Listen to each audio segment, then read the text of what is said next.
legal documents being shoved at you without warning? That sounds remarkably familiar, she said pointedly. It's no fun when the shoe's on the other foot, is it? So what's this, some kind of worked revenge? Punishment because I had the nerve to treat you like every other woman in my life? Because you're so special, right? Not like all the other. She held up a hand to stop him, and it worked, because his mouth clamped shut. Let me stop you right there, Dante. I don't have to hear any more of this. Stop trying to make yourself sound like some kind of victim. I presented you with the ideal solution to a problem I knew you didn't want. She backed away and folded her arms belligerently across her chest. Her eyes were challenging him to deny her words. No, you presented me with a fait accompli. And why would I argue? I could continue to live my life as if none of this ever happened. But I can't. This baby exists and I can't ignore that. His words were so eerily similar to the thoughts that had prompted her to have the baby that they made her pause and then panic. Her stomach plummeted to her feet and then back up into her throat until it took everything she had not to vomit on his stupidly expensive shoes. You can't have him, she whispered. He's mine. He's mine too. No, you signed those papers. He's not yours, he'll never be yours. Her hand dropped to her abdomen defensively. And his eyes darkened at the movement. I don't want to take him from you, I want to be there. I want to see him. I want to know him, and I want him to know me. What changed? How could everything just change overnight? Her voice rose almost hysterically, and she felt Cal's arm curl around her shoulder protectively. Maybe you'd better get going, bud, Cal warned. This has nothing to do with you, Mr. Ferris. It's between Cleo and me. I want to know what's changed. She screeched, demanding to be heard and uncaring of the bystanders who paused on the street to glance at the unfolding tableau. If Dante Damaso insisted on doing this in public, then he would damn well get a scene. I have. He snapped. I've changed. I can't stop thinking about this baby. In my head she's a dark-haired, green-eyed little princess in a pink tutu and white leggings, and she's been toddling in and out of my dreams since Monday. That made her pause and look at him. Really look. His tie was crooked, she noted absently. One white cuff stuck out slightly longer than the other. One of his shirt buttons wasn't fastened. His hair looked like he'd repeatedly run his fingers through it all morning. And he'd cut himself shaving that morning. Dante Damaso looked undone. He looked like a man who no longer had a handle on his life. In my mind he has dark hair, your golden eyes, as well as your mouth and jaw, and he's wearing the world's smallest little sheriff's uniform. He can't walk yet, but he's grinning a big, drooly, toothless grin. They were both silent for a moment, and her shoulders dropped. What do you want from me? I don't know, he admitted, which was quite a confession for the usually self-assured Dante Damaso to make. I don't think I'd be a great dad. In fact, I'm pretty sure I'll be lousy at it. It so closely resembled her own fears about the type of mother she'd be that she was staggered by the lack of self-confidence from a man who always seemed to know exactly what to do. But I was hoping to be someone she knows? This is such a huge change of heart, Dante, and it isn't at all what I want. I know that. I'm just asking that you allow me to properly take care of her, and that I get to see her sometimes. What does properly take care of her entail? Trust fund, private schools, decent living conditions? No. You're trying to dictate my life and the way I raise my child. He just stared at her and kept his face frustratingly blank. Does this have to be done right now? Cal asked pointedly, and they both looked at him in surprise, having completely forgotten his presence. He rolled his eyes. It's starting to rain. And you, miss, have an appointment that you're going to be late for. Oh, crap, she muttered, before tossing a sideways glance at Dante, who stared back at her with an uncharacteristically hangdog expression. Dante, you can't show up here, tell me you've had a change of heart, and expect me to just be okay with that, she said. I don't want you at my ultrasound. I don't think I want to share something so intimate with you. You're having my kid, lady, he reminded, and Cal snorted. It doesn't get much more intimate than that. Cal's going in with me, she maintained, I don't have to. Cal shrugged. He kept his eyes on his nails and ignored the murderous glare Cleo threw at him. I'm squeamish. Blood makes me nauseous. Blood? Now Dante looked a tad green, and Cleo wanted to scream in frustration. There's no blood involved. Cal, you're coming with me. She pointed an assertive finger at Dante. You can wait for us, I'll see if they can make you a copy of the DVD or something.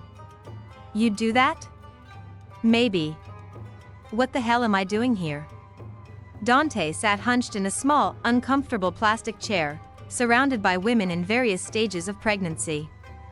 They were all openly staring at him, probably wondering why he was lurking about in an OB/GYN's reception room without a pregnant woman nearby. He didn't understand the thought process that had brought him here this morning. All he knew was that at random times over the past 48 hours, that tiny, toddling ballerina with the charming smile and sparkling green eyes had crept into his thoughts and had made him wonder, fantasize, and aspire to be more. But he wasn't sure how much more he could, or wanted to, be. He and Cleo were strangers now forever bonded by circumstance. He couldn't pretend that there was anything more than that between them.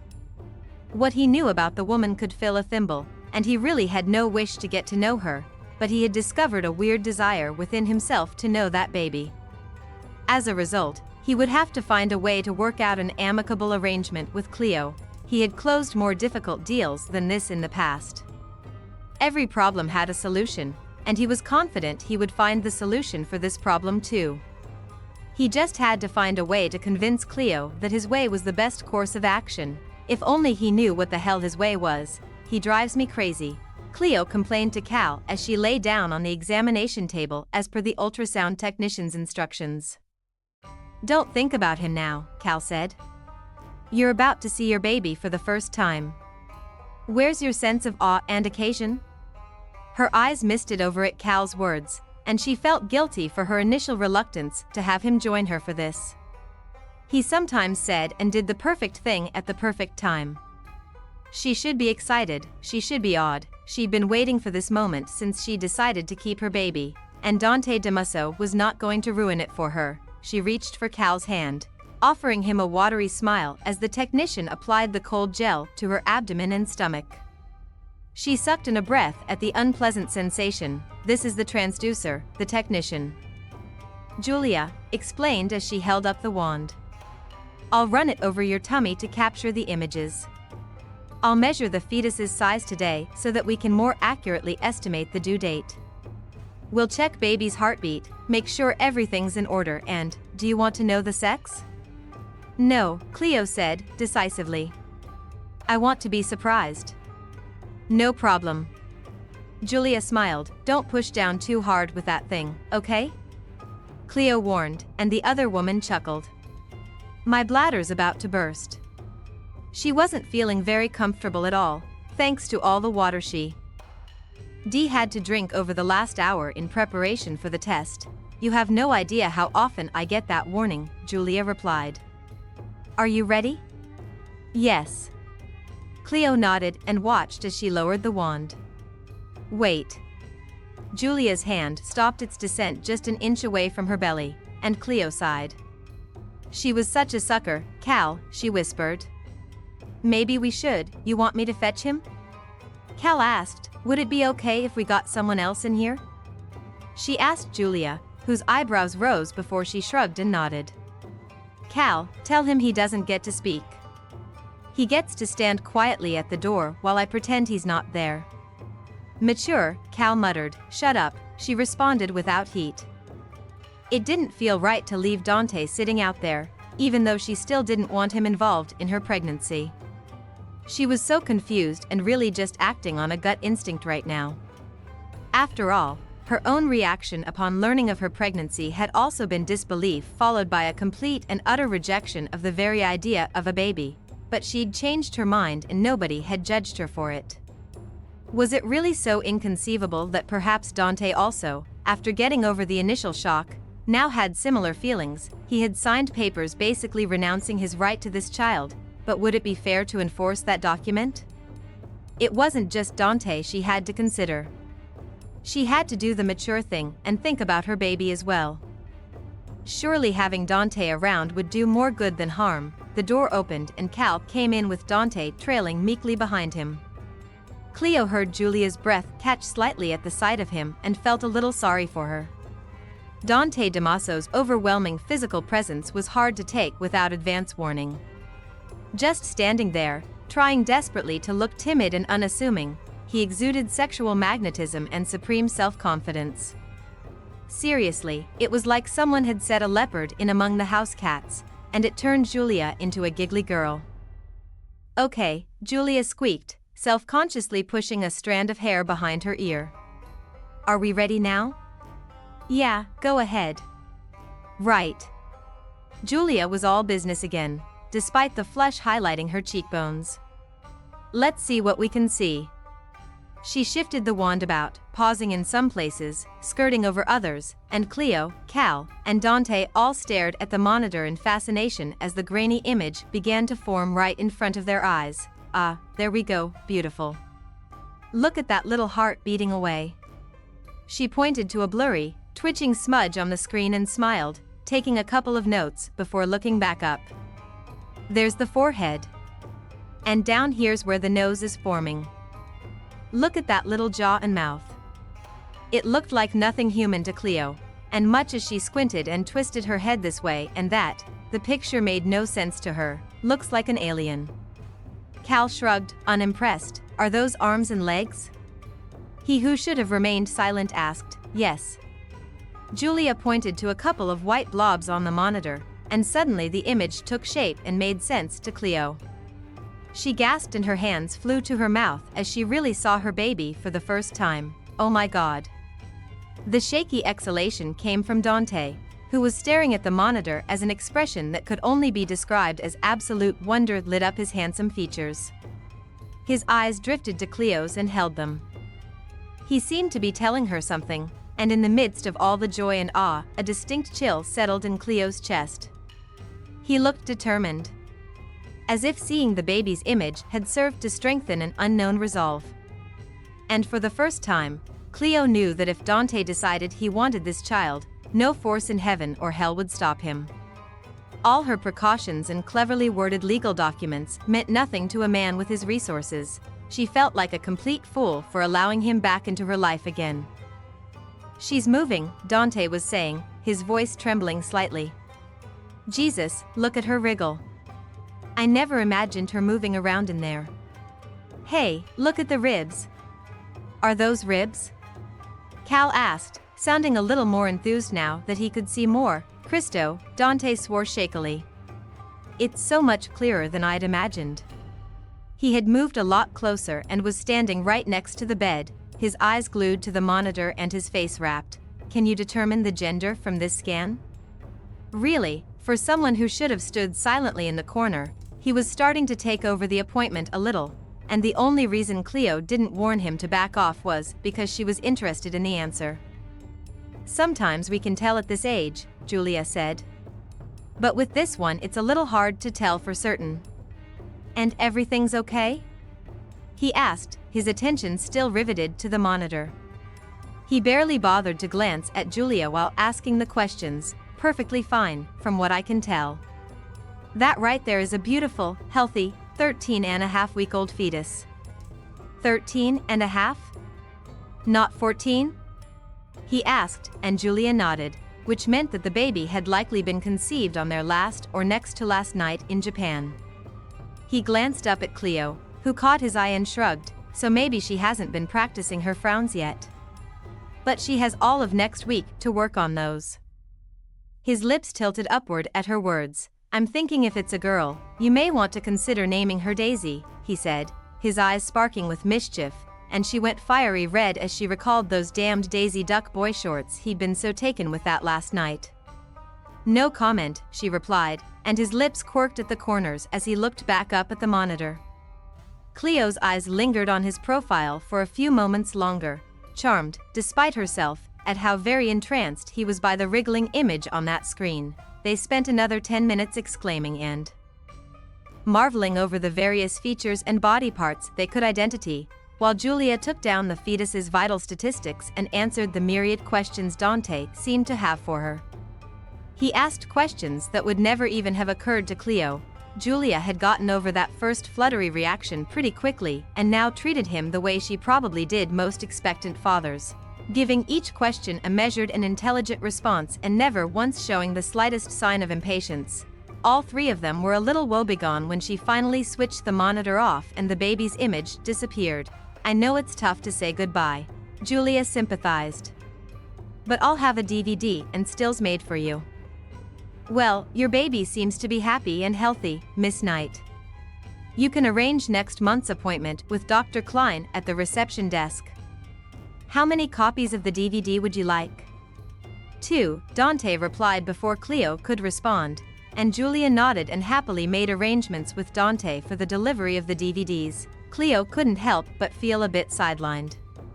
She might be carrying the baby, but her pregnancy was rapidly becoming a Dante Damaso production, and she was petrified that if she wasn't careful, he would find a way to marginalize her completely. "I have to pee," she whispered to Cal after she'd made her next appointment at the reception desk.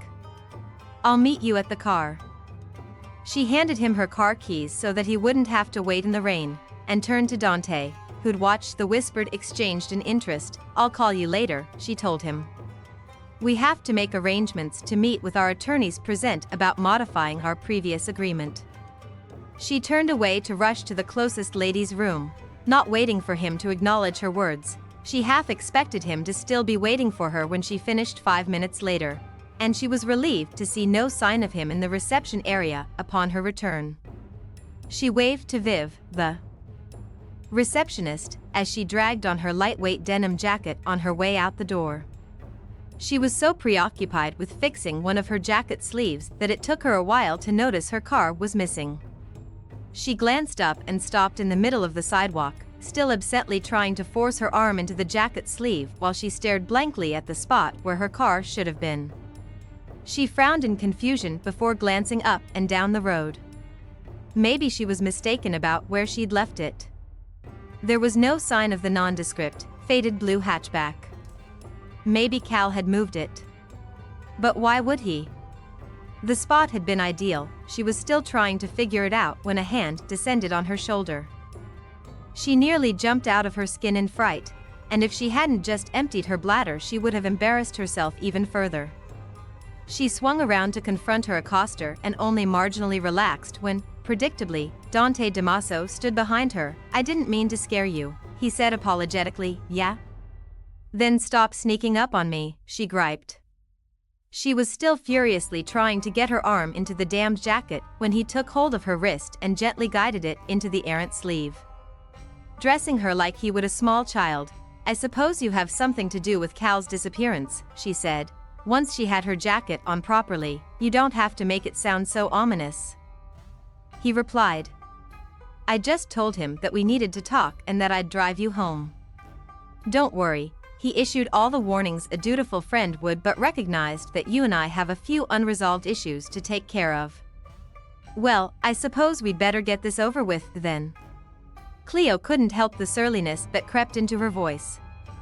She felt defensive and had wanted time to mentally and emotionally prepare for this discussion. "Where are you parked?"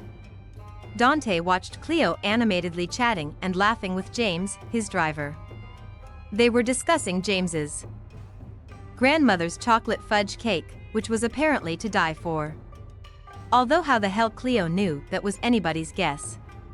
She didn't look at Dante once during the drive, didn't make any conversation, not even to ask where they were going. Not one stray smile or misplaced comment spilled over in his direction, and he wasn't sure why, but that bothered the hell out of him. It was as if he wasn't even present. Dante was not used to being so comprehensively ignored, so he did what he always did when a situation became awkward. He took out his cell phone to check messages and make calls. When he was working, he was in charge, he was never uncomfortable and knew how to handle every scenario that was thrown at him. It was a handy way to ignore difficult social situations. Still, this time he couldn't shut them out as completely as he would have liked. Part of him wanted to weigh in on the buttercream versus fondant debate. He had very definite views when it came to cake, but Cleo wouldn't know that because she thought he was boring, stuffy, and overbearing. And maybe he was, but he could damned well discuss cake with her, and anybody else, any day of the week. He stifled his childish thoughts and managed to complete a couple of important phone calls before their short drive ended. James rolled the car to a stop in an underground parking lot, and Cleo stopped talking and peered at her surroundings curiously. She'd been so busy proving that she could ignore Dante that she hadn't really absorbed the direction they were heading during the short trip from the doctor's office. "Where are we?" she asked, before seeing a familiar sign on one of the nearby tourist maps. "Are we at the waterfront?" "Close," he said, gathering his briefcase and phone while James stepped out of the car and opened the door for Cleo. Dante didn't bother waiting for the man to do the same for him and was at Cleo's side before she had properly emerged from the car. "Close? How close is close?" Her voice was suspicious, and he stifled a smile.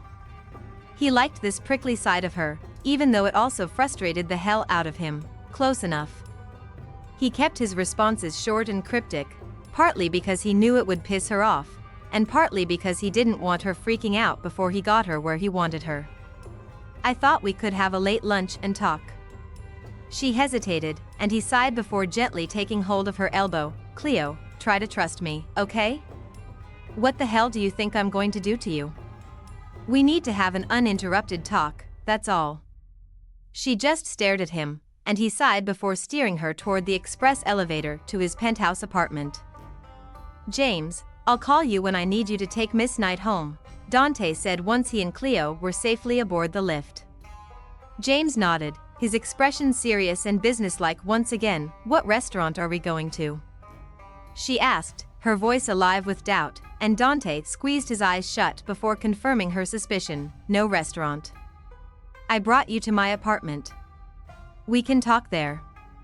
"I don't want to go to your apartment," she screeched, and he grimaced.